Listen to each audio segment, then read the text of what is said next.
Waziri wa ulinzi wa Marekani alisema siku ya Ijumaa ya leo ya kwamba kiongozi mkuu mpya wa Irani aliyeteuliwa Mojtaba Khamenei amejeruhiwa na kuharibika sura, na kuongeza kuwa uongozi wa nchi hiyo unakwenda chini kutokana na mashambulizi yanayoendelea ya Marekani na Israeli.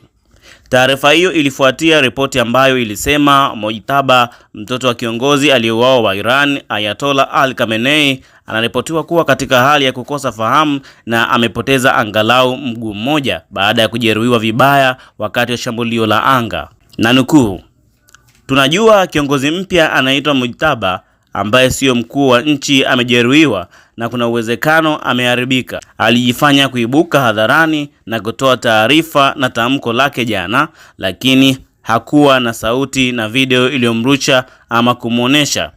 Kwa kauli hii, Marekani inaamini kiongozi wa sasa wa Iran Mojtaba Khamenei yupo katika hali ya sintofahamu na mahututi. Tusubiri taarifa zaidi kuhusu hili.